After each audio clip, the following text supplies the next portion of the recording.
ಇದ್ರ ಬಗ್ಗೆ ಮಾತನಾಡೋದಕ್ಕೆ ಮಾಜಿ ಮೇಯರ್ ಪದ್ಮಾವತಿ ಅವರು ಕೂಡ ನಮ್ಮ ಜೊತೆಗಿದ್ದಾರೆ.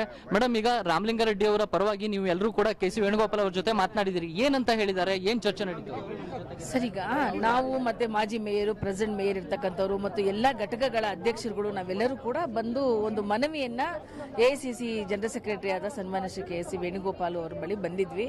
ಅವರಲ್ಲಿ ಒಂದು ಅಪೀಲ್ ಮಾಡ್ಕೊಂಡ್ವಿ. ರಾಮಲಿಂಗಾರೆಡ್ಡಿ ಅವರು ಬೆಂಗಳೂರು ಮಹಾನಗರದಲ್ಲಿ ಅವ್ರದೇ ಆದಂತಹ ಸಂಘಟನೆ ಮಾಡಿದರು. ಅವ್ರ ಹಿರಿಯ ನಾಯಕರು, ಅವ್ರಿಗೆ ಅವಕಾಶ ಮಾಡಿಕೊಡ್ಬೇಕು, ಎಲ್ಲೋ ಸ್ವಲ್ಪ ಆಗಿರ್ತಕ್ಕಂಥ ಅನ್ಯಾಯನ ಸರಿಪಡಿಸಿ ಅನ್ನೋ ಒಂದು ಮಾತನ್ನ ನಾವು ಕೇಳ್ಕೊಂಡಾಗ ಅವ್ರು ಹೇಳ್ತಾ ಇದ್ರು, ಈಗ ರಾಮಲಿಂಗಾರೆಡ್ಡಿ ಅವರು ನಮ್ಮ ಪಕ್ಷಕ್ಕೆ ಒಂದು ಆಸ್ತಿ, ಖಂಡಿತ ಎಲ್ಲೋ ಹಂಚೋದ್ರಲ್ಲಿ ನಮ್ಮ ಸಮ್ಮಿಶ್ರ ಸರ್ಕಾರದಲ್ಲಿ ಹಂಚೋದ್ರಲ್ಲಿ ಸ್ವಲ್ಪ ವ್ಯತ್ಯಾಸ ಆಗಿರ್ಬೋದು.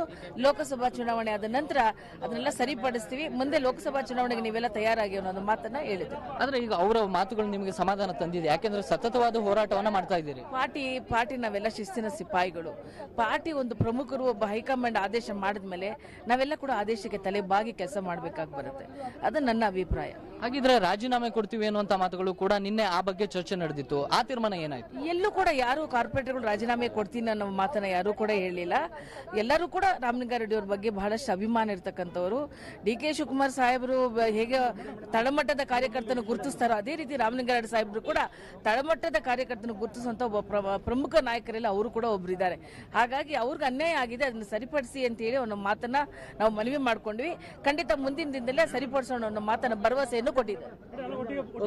ಈಗ ಈ ಒಂದು ವಿಚಾರಕ್ಕೆ ಸಂಬಂಧಪಟ್ಟ ಹಾಗೆ ಮೇಯರ್ ಅವರು ಕೂಡ ಮಾತನಾಡ್ತಾ ಇದ್ದಾರೆ. ಮೇಯರ್ ಅವ್ರಿಗೆ ಏನ್ ಹೇಳ್ತಾರೆ ಅನ್ನೋದ್ರ ಬಗ್ಗೆ ನಾವು ಕೂಡ ಒಂದಷ್ಟು ವಿಚಾರಗಳನ್ನ ತಿಳ್ಕೊಳ್ಬೇಕಾಗುತ್ತೆ.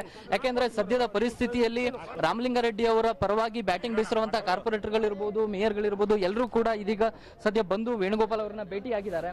ಆದ್ರೆ ಒಂದು ಅವರು ಕೊಟ್ಟಿರುವಂತಹ ಒಂದು ಸಲಹೆಗಳು ಸಮಾಧಾನವನ್ನ ತಂದಿದೆ ಅನ್ನೋ ಬಗ್ಗೆ ಈಗ ಚರ್ಚೆಯನ್ನ ನಡೆಸ್ತಾ ಇದ್ದಾರೆ.